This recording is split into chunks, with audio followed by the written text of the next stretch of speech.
Oslo was struck by a very powerful bomb that went off just next to Prime Minister's office. 8 people were killed immediately and hundreds were injured.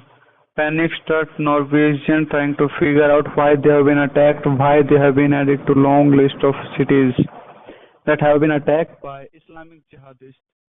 They searched and they discovered many reasons.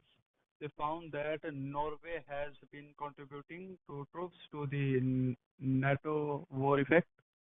They found that the Muslim community of Norway had not been properly integrated into the society. They also found that just a week before, a Muslim preacher has been indicted for incitement, and while the country was trying to make sense of the fog, and there was another attack, a simultaneous attack that happened a couple of hours later in a school summer camp, where more than 69 people who were shot dead, including personal friends of the Prime Minister and some other member of the royal family. And of course, names started popping up. This was had to be a jihadist attack. Responsibility, some Al Qaeda. The names started popping up, but ironically, it was none of that. This entire terror attack were the handiwork of the one man whose name was Anders Breivik, and he was a Norwegian, and he hated Muslim, and he was actually protesting against the multiculturalist policies of the Norwegian government. My second story is about this man named Salim Durrani. He has many names. He operated in the valley for about 10 years. He used to move in and out. The fences and the boundaries were never a problem for him. He has a price on his head when he was operating in the valley, and he's been known to be the personally responsible for the deaths of close to 3 to 4 dozen young men. He is also a devout Muslim, prays 5 times a day. He has his AK-47 next to him, like a true warrior. Each time he prays, wherever he sleeps, never sleeps in the same place twice, not for 2 nights in a row. Salim Durrani is Michael Smith from the Indian Army. This is a picture of him when he was a major serving in the valley between him and his father and his grandfather.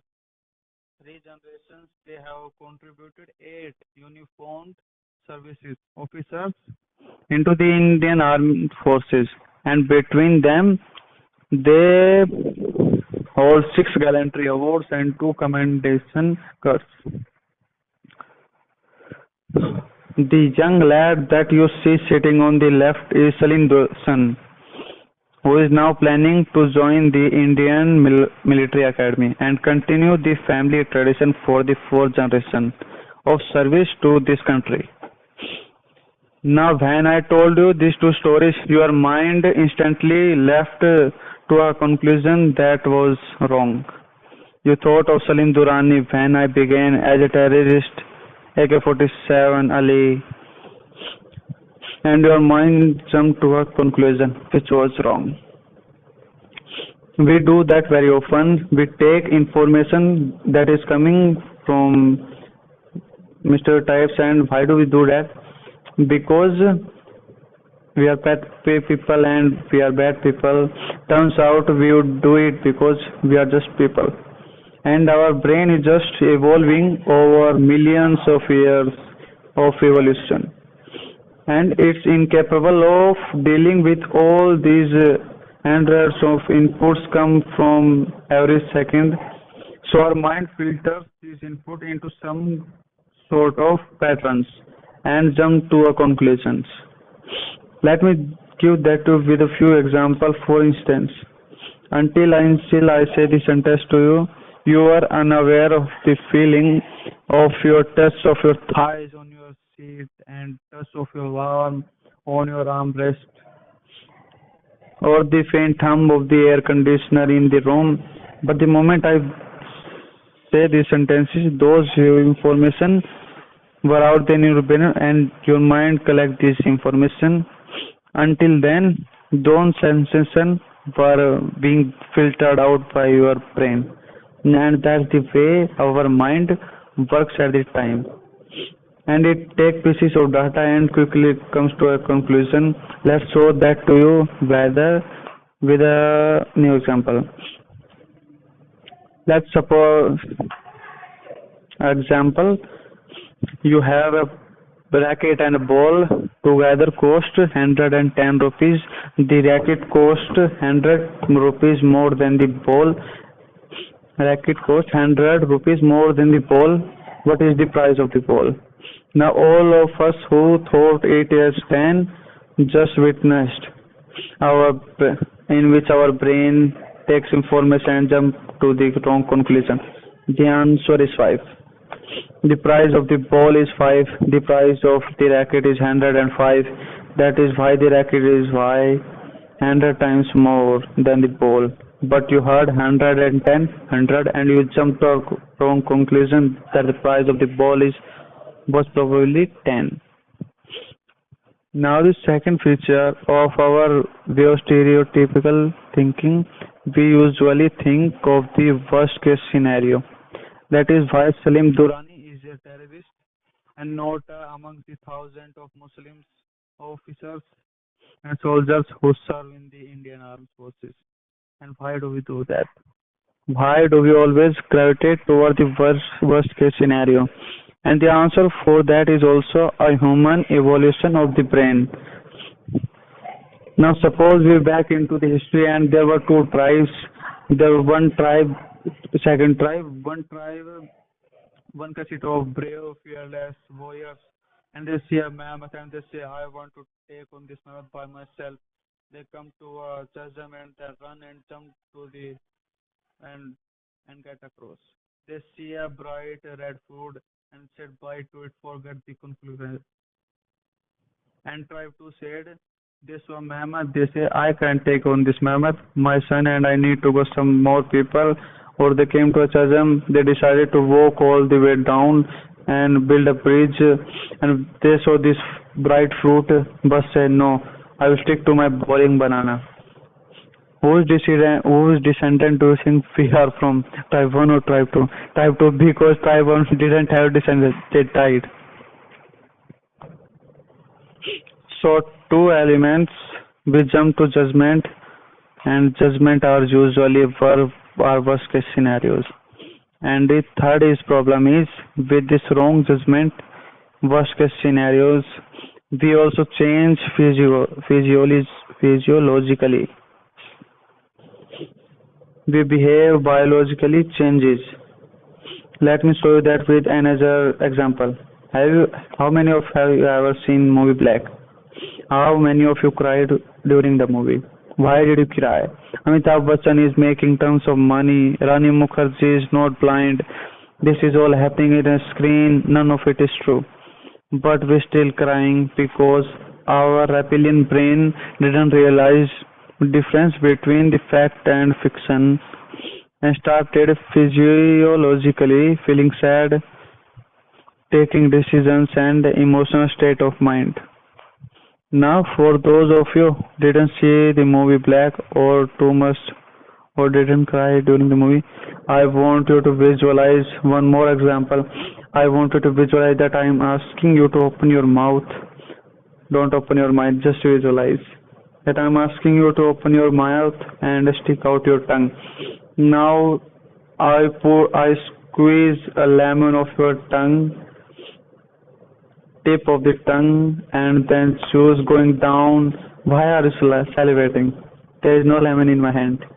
There is nothing in my hand. But our reptilian brain doesn't know that when you hear the word lemon, lime going, you can't wait salivating.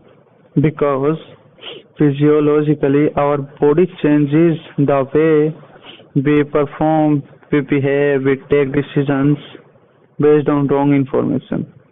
Now, salivating on lemon is harmless, but stereotypes can be very dangerous. People get lynched by mobs because they believe that they return the wrong type of meat.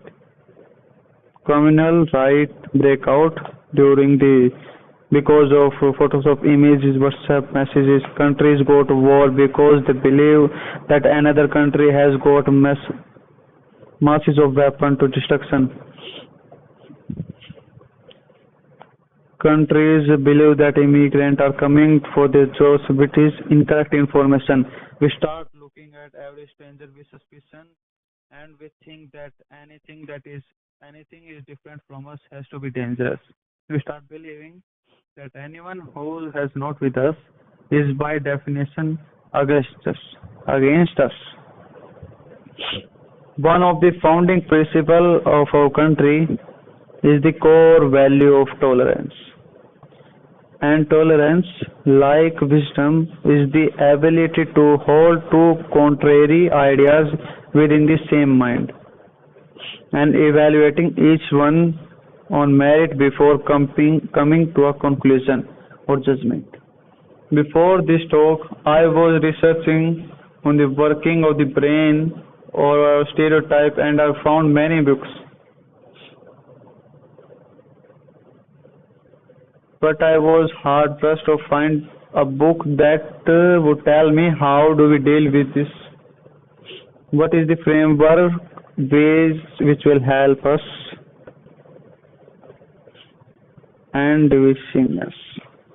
Because if we start believing that anyone who is not with us is against us, then we will start creating a society in a world where everything is connected to each other, which is extremely abusive. And finally, I found a book from which I want you to read out the passage for you. The fundamental duty of the citizens of India, Article 51A. It shall be the duty of citizen to promote harmony and spirit of brotherhood amongst all people in India, transcending religion, linguistic, regional, or sectional diversity. Now, this book, as many of you have guessed, is the Constitution of India. Is that book which is holier than every holy book. Is that book every soldier, every politician, every bureaucrat, every citizen of India swears his elegance. We have been taught to stand up in attention when our national flag is unfurled. With these Turkish, we have been taught to stand up and paying attention when our national anthem is played, and we teach that orchid. And I think it's also time to sit down and start studying the fundamentals which are being represented by that flag and by national anthem. Because as the same goes, when you are struggling to look for a new idea, sometimes it's a good idea to read an old book. Thank you very much. Thank you. Thank you. Jai Hind.